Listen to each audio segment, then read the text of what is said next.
Magandang gabi, mga kaibigan, mga kababayan at mga kapatid. Narinig po natin o nakita po natin sa balita kanina na ayon po sa isang ang pagkaalam po natin dati itong prosecutor din sa International Criminal Court. Ang sabi po niya na kahit na po umalis na yung bumaba na sa pwesto yung African prosecutor na si Besonda, who conducted preliminary investigation and found probable cause to investigate the president for committing crimes against humanity. Ang sabi po niya, tuloy po yung pag-a-apply ng warrant of arrest at kailangan daw doon 3 judges or justices ang pipirma para ma-issuehan ng warrant of arrest ang ating Pangulo.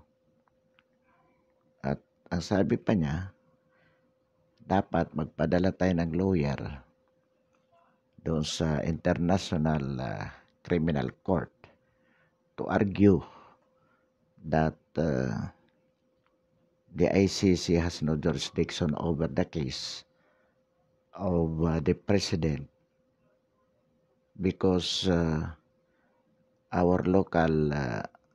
because our government is already conducting an investigation about the alleged crimes committed in relation to war on drugs. Yan po ang sabi. Ngayon, ang sinasabi po natin dito, kung magpapadala tayo ng abogado, ay di para na rin na-recognize natin ang jurisdiction ng ICC over the person of the president. The fact that we participate through the lawyer na ipadadala, that means that we recognize the jurisdiction. Kung hindi sila makumbinse at tuluyan pa rin mag-issue ng warrant, hindi na natin pwedeng sabihin hindi natin kinikilala yan. The fact na nagpadala kayo ng lawyer nyo otherwise, hindi kayo nagpadala, talagang kung hindi nyo nire-recognize ang jurisdiction ng ICC, di sana hindi kayo nagpadala. So, ang tingin po natin dyan, hindi dapat magpadala ang Philippine government. So that whatever action the ICC would take, for instance, issuing the warrant, o di huwag natin i-recognize. Di arestuhin natin yung mga arresting officer nila. Ngayon, makikipaggera ba? Ano bang magiging sanction kung sakali? Assuming nag-issue ng warrant and we do not recognize it, the Philippine government should not allow the president to be arrested. In fact, we ought not to allow. Bakit tayo papayag? Kalokohan. Ngayon, kung hindi nila maaresto ang presidente, si Bato, the senator, may sanction. Ano yung sanction nila? Ano kung may sanction? Sapagkat alam naman natin ito, this is politically motivated. So, yung International Criminal Court, ibig lang sabihin yan, tinitingnan naniniwala sila sa mga baseless accusation ng mga kalaban ng Pangulo sa politika. That cannot be. Bakit tayo papayag? Hindi po pwede. Another thing,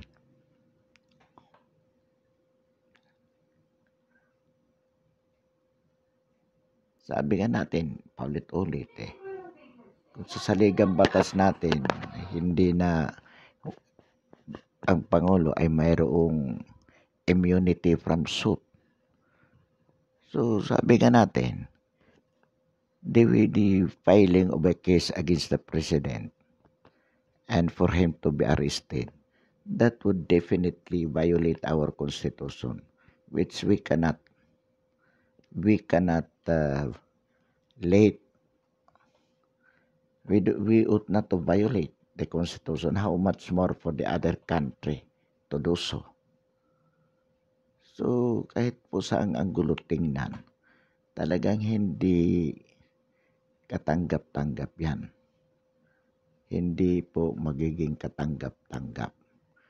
At ito namang mga nagbubunyi na kalaban ng Pangulo at kalaban ng mga Pilipino, mga taksel ito sa bayan. Ito si Trillanes, si De Lima, si Ontiveros. Yan, nagpapakita lang yan na may mga Pilipinong gago.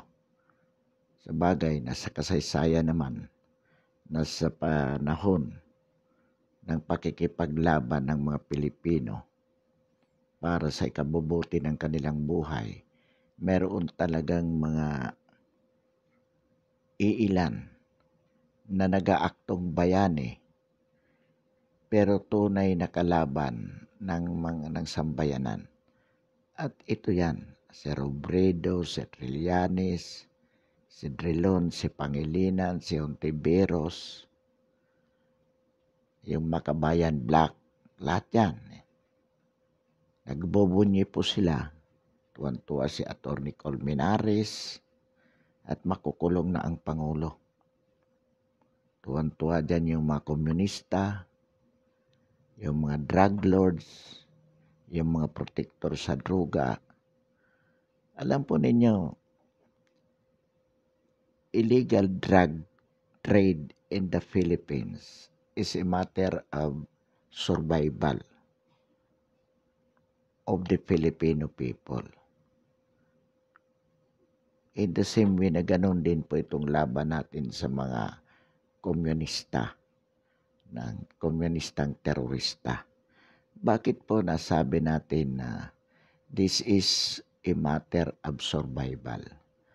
Alam po natin kung gaano kalala ang problema sa droga. Ang droga po sumisira sa kinabukasan, lalo na ng mga kabataan.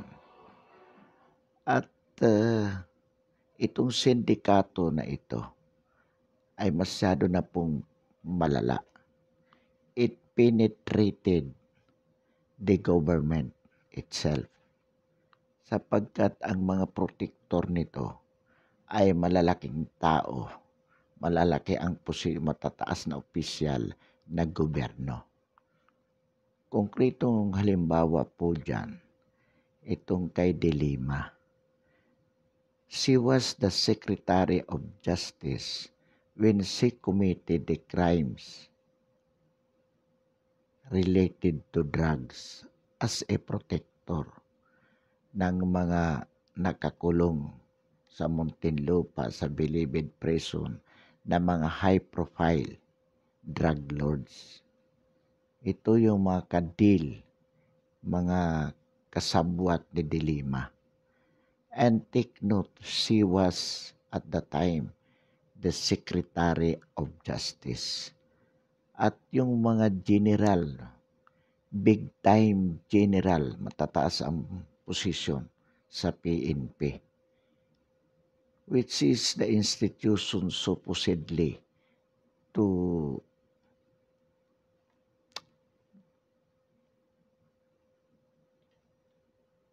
arrest all the drug lords, personalities. Yet ang mga protector, 5 generals ng Philippine National Police ang pinangalanan agad ni Pangulong Duterte. Marami po siyang mayors, judges na mga pinangalanan. So ano pong ibig sabihin?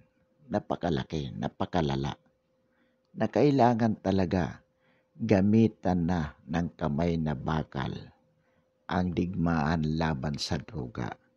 At ito lang po ang paraan. Ibinaw na riyan pa yan. And yet, itong mga tao na ito,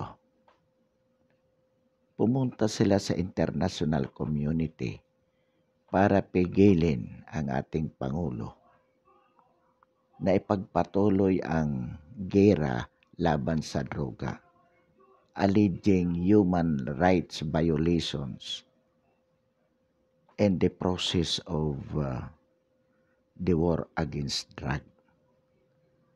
At itong international community na wala namang alam, bagkus naniniwala lang sa mga aligasyon ng mga kalaban sa politika ng ating Pangulo, ay mag-i-issue ng warrant of arrest para hulihin ang Pangulo, para pigilin itong laban sa droga. Bilang mamamayan ng sambayan ng Pilipino, hindi po natin dapat payagan ito. Hindi po tayo makakapayag na gawin ito sa atin. As we have said, this is a matter of our survival that we ought to continue. Ipagpapatuloy po natin ito. At walang makakapigil dito na alinmang bansa because we are a sovereign country. Kung mayroon yan iilan ng mga Pinoy na nagsasabi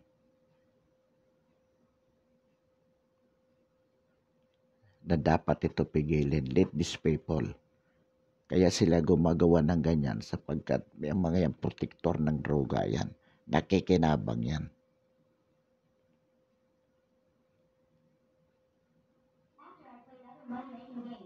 Another thing, hindi totoo that we have a tolerance on the part of the police elements killing drug personalities. Even if these people are not fighting against the police. Aligasyon lang nila yon. At ang totoo, wala namang umaamin. Pag napapatay sa droga, hindi naman nila sasabihin ng kamag-anak na totoong poser yung napatay, na totoong lumaban kaya na baril. Palaging denial. Ganyan din naman yung mga napapatay ng mga NPA. Sasabihin nila, human rights advocates lang yan, na pinapatay ng gobyerno. Hindi naman yan mga NPA, walang baril yan. Kahit may baril na nahuhuli, sasabihin planted lang yan. Ganon din sa droga. Nahulihan mo ng droga, sasabihin planted lang.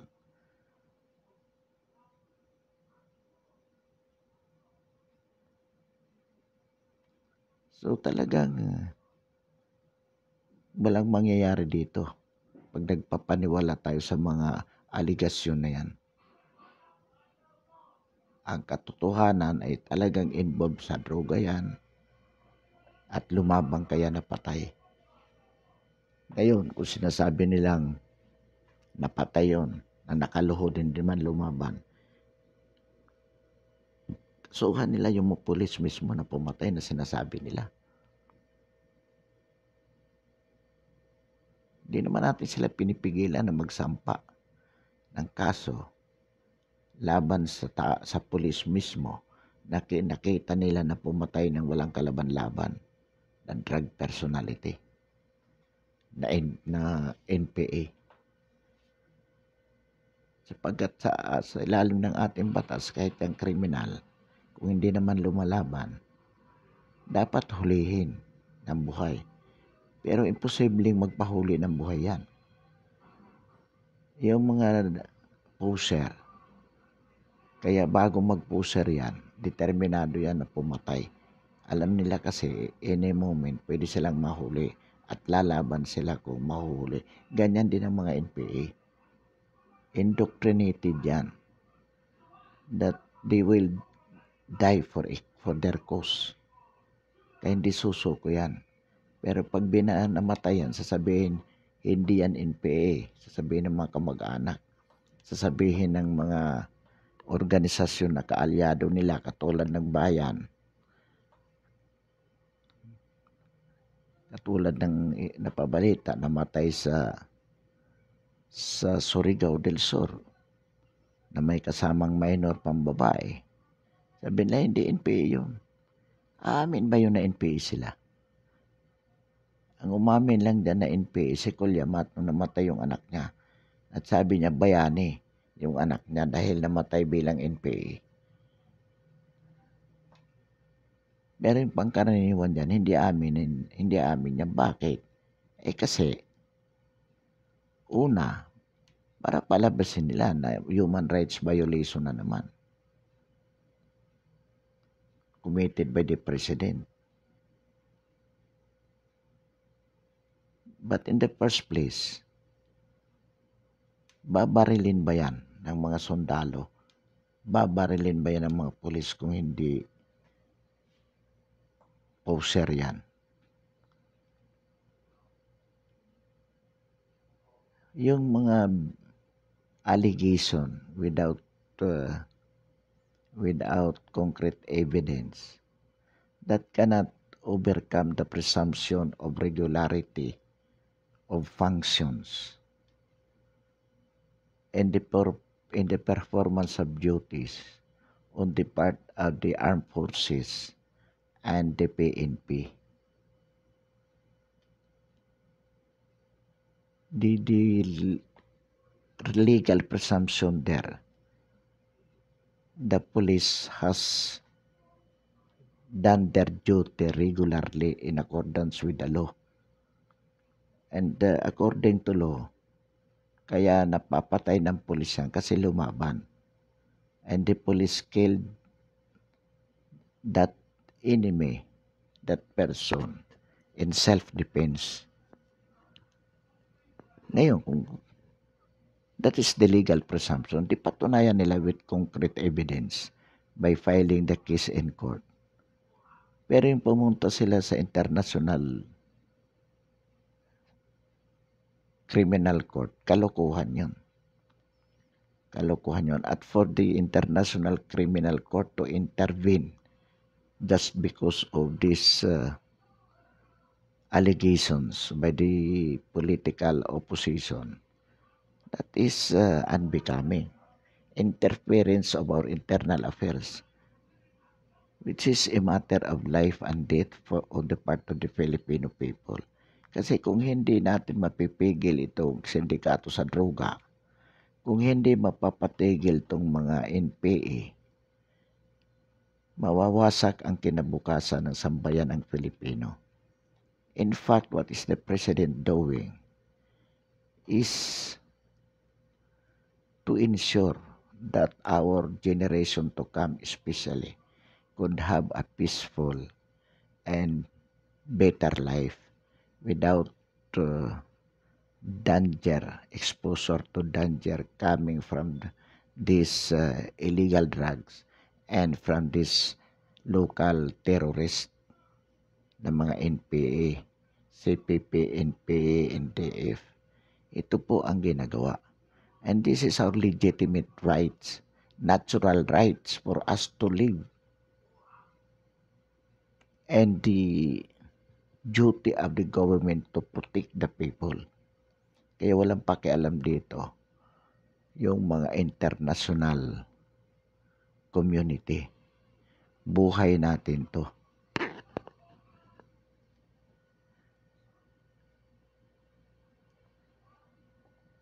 Yung iilan dyan na kalaban ng Pangulo na nagbibintang, ay di umalis sila dito.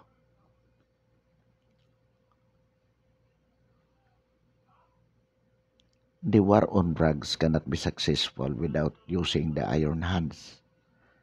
Hindi po magiging matagumpayan kung walang kamay na bakal na gagamitin. Ganon din po yung problema natin sa communist terrorist o communist terrorism. Kailangan gamitan yan ng kamay na bakal. If we need to kill people who refuse to surrender peacefully to the police and the military authorities, then let them die. Let them die. Mas mabuti po yun na buhay nila ang isinasakripisyo kaysa magsakripisyo tayo ng buhay ng mga inosenteng mamamayan dahilan sa mga sindikatong ito. Sapagkat paglalamya ka sa gira laban sa droga, gira laban sa CPP, NP, NDA, tatawanan ka lang ng mga yan. Paglalaruan ka lang. Kailangan makita nila na ang gobyerno gumagamit ng kamay na bakal laban sa kanila. Yung mga human rights lawyer niyan na sinasabi, katarantaduhan yan. Kung gusto nilang magpakamatay, kasama ng mga poser na yan, kasama ng mga NPA na yan, let them go there. At dapat yung pagbabarilin na rin. Sapagkat hindi po pwedeng lalamya-lamya dito. Kaya hinahagan natin na magkaroon ng another Duterte sa Malacanang para ipagpatuloy. At dapat mayroong pang susunod na leader na agresibo at determinadong pumatay kung kinakailangan sa mga lukulukong Pilipino na sumisira sa kinabukasan, lalong-lalo na ng mga kabataan. Dapat yung mga nagkukunwaring human rights dyan, pero kumikita kasi iyan ang hanap buhay nila, dapat sunugin ang mga kaluluwa niyan habang buhay pa dito sa lupa. Mga katarantaduhan, kaya paluko-luko yung bayan natin dahil sa kanila. Ang tagal-tagal na nila dyan, lalo silang yumayaman habang yung higit na nakakarami ng mga Pilipino ay nasasadlak sa kahirapan dahil sa mga kalukuhan, mga kagaguhan ng mga tao na yan na ngayon ay tumatayong opposition laban sa Administrasyong Duterte. Lalo na yan si Sir Trillanes. Ikaw, Trillanes, napakagago mo. Mga barbado kayo. Wala kayong pinagagawa kundi sirain ang kinabukasan ng bayang ito. Kayong mga nasa oposisyon.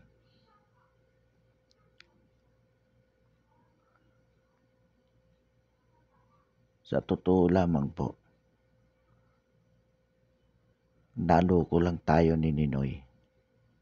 Marcos could have brought this country to pedestal of progress and development kung hindi po siya napatalsik dahil sa simbahan, dahil sa mga Pinoy na naloko ni Ninoy. Kasama na tayo doon, inaamin natin, sapagkat isa tayo sa mga sumisigaw ng kore-kore at nang maupo ang mga Aquino, sila ang tunay na salot ng bayan.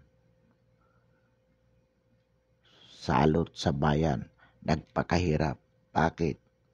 Sapagkat lalo nilang sa kanilang panunungkulan, lalong pinatatag ang mga oligarkiya na nagsamantala sa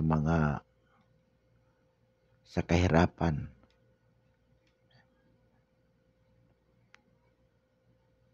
They took advantage the poverty of the majority poor who became poorer during their administrations. Ito po ang katotohanan. At ngayon, gusto ng ating Pangulo na lansagin ang mga oligarkiyang ito. Kaya ang mga pagtanggol ng oligarkiya na yan in the persons of the opposition senators, mga opposition lawyers who wanted to perpetuate oligarchy because they are already happy with that present dispensation where they become richer at the expense of the people. Kaya galit na galit sila, ipinagtatanggol nila. Gusto nilang ipakulong ang ating Pangulo.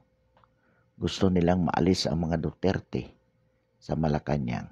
Sa lahat naman ng naging Pangulo, si President Duterte lang ang nagkaroon ng tunay na malasakit sa sambayan ng Pilipino. Siguro si Magsaysay. Ganun din si Ramon Magsaysay. Pero anong nangyari kay Ramon Magsaysay? Pinabagsak ang eroplanong sinakyan para mawala. Bakit? Yung mga oligarchy, the moment they are endangered by the sitting president na makamasa, gagawin nilang lahat para mawala sa kanilang landas. And this